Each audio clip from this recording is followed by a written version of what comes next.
o molde, como é que funciona esse molde, né? Isso. Como é que eu vou depois destacar? Existe a necessidade de passar algum produto, como o bolo, que a gente unta a forma? Por que às vezes acontecia, né? Eu ganhei um Pluto desse de gesso, que era para eu, na época, pintar. Mas a partir daí, quais técnicas eu posso aplicar para pintar esse gesso? Eu posso dar um banho de parafina misturado com estearina, porque não vai trincar a parafina. Uma dica, uma mistura de parafina com estearina. Você dá um banho. Opa, mas eu vou ter que aquecer. Então, eu preciso, claro, o professor ali acompanhando o aluno, explicando, luva térmica. E aí? Então, assim, tudo isso tem um procedimento e um olhar maker. Sim, total. E as nossas crianças, elas ganham uma autonomia e um olhar. O cuidado, quando elas vão adentrar a uma loja com peças, elas vão ser cuidadosas para tocar, para olhar.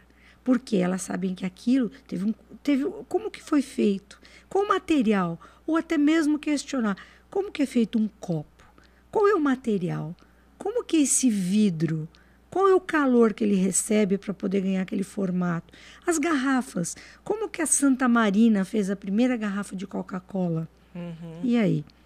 E acho que essa questão do comportamento, né, é totalmente outro que o aluno ganha de ser um aluno que fica sentado lá, passivo, esperando a coisa acontecer, né? A passividade não existe mais. E, incluso, né, eu acho que tem essa questão, tanto a participação, né, e valorização do aluno, o ganho de conhecimento também, né? Acho que isso é um fator, assim, muito indiscutível, porque ele está dentro da experiência. E você está trazendo coisas de elementos que está no dia a dia dele, né? Sim, faz parte do E dia acho que também a evolução desse aluno. Esse aluno que está no dia a dia não vai ser o mesmo, né, Ritinha? Não. Que está sentado absorvendo um conteúdo qualquer. E acho que também, por ter uma interação e aquilo lá ser importante, né, para ele fixar aquele conhecimento, vai ser muito melhor, porque ele está vivendo uma experiência, né? Ele não está só absorvendo o conteúdo lá, tal, ele tá vivendo aquilo. Isso. Essa absorção do conteúdo, né, é a construção do conhecimento de maneira significativa. Não ninguém é depósito. Então, a construção se dá também pelo prazer, pela responsabilidade. E esses alunos, quando eles trabalham com esse olhar maker, em grupos, eles sabem o momento de perguntar, eles dão a voz ao outro, eles sabem se posicionar. E isso vai contribuir para a formação futura. Porque, claro, ele vai sair dos anos iniciais, ele vai para os anos finais, e nos anos finais ele vai ter mais... ele vai ultrapassar outros limites, né? Que, nossa, eu agora estou fazendo isso. Ele traz uma bagagem, essa bagagem se anexa a outra e cresce. Nossa, então, isso é muito importante. Que a gente vai ter depois os grandes empreendedores no ensino médio. Que os meninos... trabalham mais ainda no empreendedorismo. Não tira o empreendedorismo das mãos dos anos iniciais.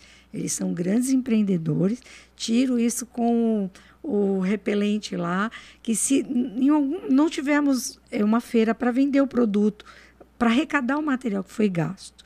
Mas todo mundo queria né? Uma gotinha daquele repelente. Então, é bastante interessante.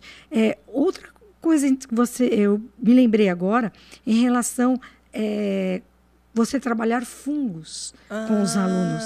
Quando a gente trabalha iogurte, você trabalha com fungos, você vai trabalhar toda a questão relacionada a fungos em ciência, e depois você traz a questão do olhar dos fungos nas plantas, daí o fungo no queijo, né?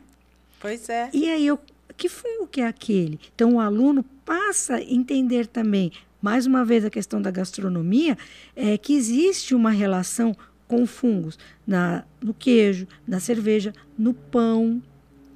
E aí, o que é aquele fermento? Olha então, só. assim, eu vou fazer um pão para ser vendido. Então, nós vamos fazer um pão de abóbora. Nós vamos fazer um pão,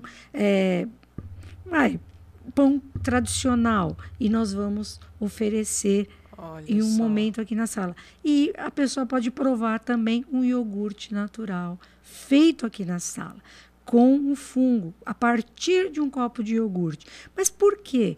Cadê o microscópio? Cadê o fungo que eu vi lá na laranja, que eu deixei uma laranja lá para observação? O professor não vai falar. Que vocês estão vendo? Ele vai aguçar a curiosidade. E as questões vão sendo levantadas pelos alunos. E eles irão construir todo esse percurso. Daí vamos passar para uma outra etapa. E numa vivência real, né?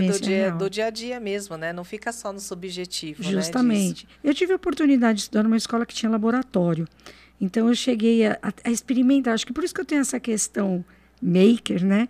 Que eu estudei numa escola que trazia para a gente, o pessoal do ensino médio levava os alunos menores para experimentar e ver.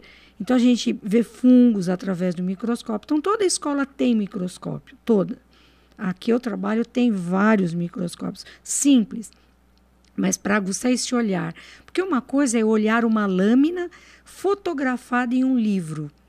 Outra coisa é eu estar olhando ali e vendo o fungo. Olha o que aconteceu. Claro que não é um microscópio assim. Lógico, né? De uma alta tecnologia. Mas dali eu também terei alunos que irão visitar a biologia e se tornarão biólogos. Pois é. Nossa, e com certeza, e baseado numa experiência, né? Baseado numa experiência. Nossa, eu lembro assim, né, quando, óbvio, na minha época não tinha esse mundo maker maravilhoso aí que a gente está trazendo hoje.